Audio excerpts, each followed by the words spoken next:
Good morning everyone. Today we have done question number 7 to 12 of exercise 10.1.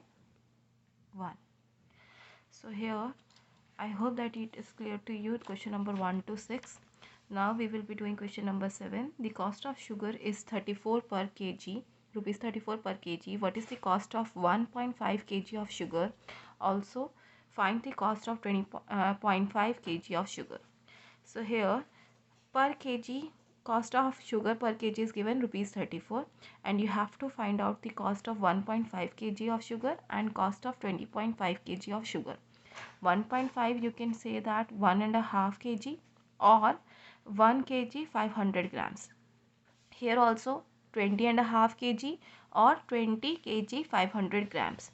So what I have done, firstly I have written cost of sugar per kg, that is rupees 34. Then afterwards I have found cost of half kg of sugar.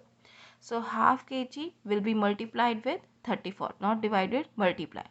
So 2 comes in the table of 2 at 1, 34 come in the table of 2 at 17.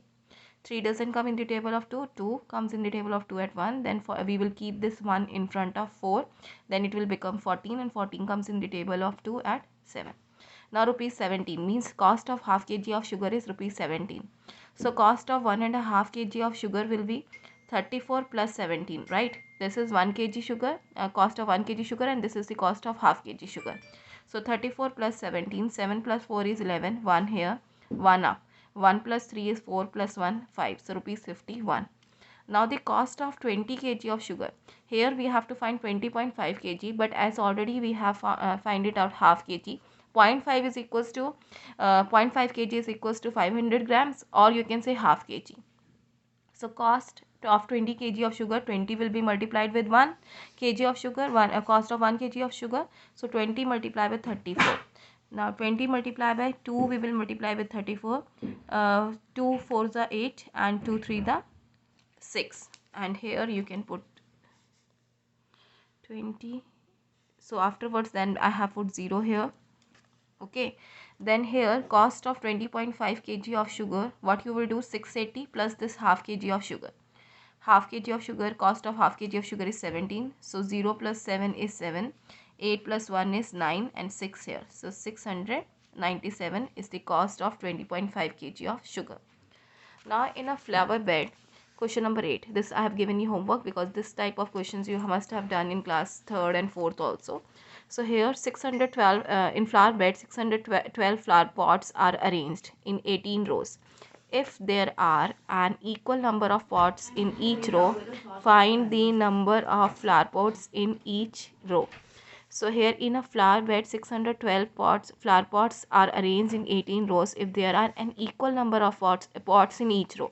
So total number of flower pots is 612 and total number of rows is 18. So we have to divide this flowers in equally in each row. Okay. So that's why what you have to do is you can divide 612 with 18, and then you will get to know that how many you are putting in each row, number of flowers in each row. Now question number 9. A shoe factory produced 22,010 pairs of shoes in a month of December 2015. How many pairs of shoes did the factory produce between January 2016 to March 2016 if it is produced the same number of shoes each day? As you can see, total number of pairs produced in the month of December 2015 is 22,010, and you know that number of days in December is 31. So firstly we have to find out the number of pairs produced each day in the month of December, right? So here number of pair of shoes produced in December is 22,010. Number of days in December is 31. So number of pairs of shoes produced each day in the month of December 2015, 22010 divided by 31. 31 7 the 217, and 10 minus 7 is 3, and 1 minus 1 is 0, and 2 minus 2 is 0.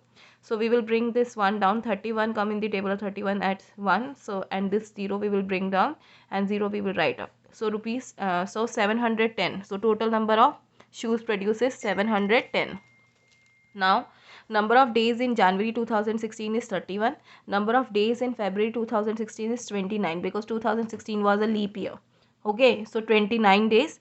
Number of days in March 2016 is 31. So total number of days will be 9 plus 1 10, 10 plus 1 11, 1 up, 3 plus 3 6, 6 plus 2 8, 8 plus 1 91. So number of pair of shoes produced in 91 days will be 710 multiplied by 91 because each day we are producing 710 pairs. So it will be multiplied with 91. So 1 0 the 0, 1 1 the 1 and 1 7 the 7, 9 0 the 0, 9 1 the 9 and 9 7 the 63.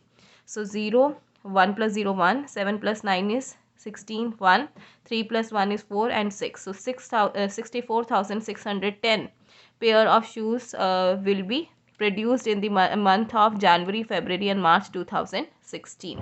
Okay. Next, afterwards, question number 10. An auto rickshaw driver charges rupees 25 for the first 2 kilometers. If you have traveled in Ola or Uber, you must have seen that first 2, 3, 7 kilometers they charge some different charges, and afterwards when you continue your ride they have different charges for that. Afterwards, when you are actually using that ride. So after that she charges a fixed amount of every kilometer travel. So Rishi traveled 10 kilometers by an auto rickshaw and pays rupees 89. Okay, so total distance covered by Rishi is 10 kilometer and he has paid 89. So what is the fixed amount charged by the auto rickshaw driver per kilometer we have to find. There will be two different charges here. For the first 2 kilometers, each kilometer they will have different charges, and next 8 kilometer they will have different charges. So charges for 10 kilometer is rupees 89. Charges for first 2 kilometer is rupees 25. So here charges for first 2 kilometers is rupees 25. So charges for 10 kilometers he has taken rupees 89 from Rishi. So charges for 8 kilometers will be, what you will do, rupees 89 minus 25, it will become 64. 9 minus 5 is 4, 8 minus 2 is 6. So rupees 64 will be the answer. Then afterwards what you will do is charges for first kilometer. First 2 kilometer में से जो first 1 kilometer I am finding out the, because the two charges we are having. So first 2 kilometers में से जो 1 kilometer है उसके charges होंगे 25 divided by 2, that will be equal to 12.5, right? So now charges for next each kilometer from 8 kilometers I am talking about, because there is total 10 kilometers. First 2 kilometer he is taking 25 rupees, and afterwards he is total amount he is taking 89. So afterwards he must be taking 64 for all the 8 kilometers. So that's why 64 divided by 8, so it means rupees 8. So it means the first 2 kilometers होंगे he is taking 12.5 and afterwards he will be taking rupees 8 for next each kilometer जो है आपके 8 kilometre में से. Afterwards you are having question number 10, 11. Sunil paid rupees 174 for 3 liters of diesel. As you know that 3 liters of diesel is of rupees 174. How much would he pay for 11 liters of diesel? So now firstly what you have to do here, you have done these kind of questions earlier also. So firstly you have to find the cost of 1 liter of diesel, like 174 divided by 3, and then afterwards you multiply the cost with 11 liters, then you will get the answer. So this one is also your homework. Now the weight of 25 packets of flour is 150 kg. What is the weight of 100 such packets? So here also 25 packets of flour is given weight, that is 150 kg. Firstly you have to find the weight of one packet, and then afterwards you will find out the weight of 100 such packets, unitary method. So the weight of 25 packet is 150 kg and the weight of one packet will be 150 divided by 25. Okay, 150 come in the table of 25 at 6. So I have divided with 5, you can divide with 25 simply. So it will be 6 kg. So weight of one packet is 6 kg. Now weight of 100 such packets will be 6 multiplied by 100, that is 600 kg. Now the next question that we are having is how many such packets will weigh 12 kg. Now obviously if one packet is of 6 kg, so it means that number of packets in 12 kg will be 12 divided by 6, that will be 2. So it means 2 packets will have 12 kg. So that's why I have written 1 packet is equal to 6 kg, 2 packets will multiply, 2 multiplied by 6 is equal to 12 kg. So 2 packets will have 12 kg of weight. By this we have completed exercise 10.1. I hope that you people have understood this thing. Tomorrow we will be starting profit and loss. Bye bye students.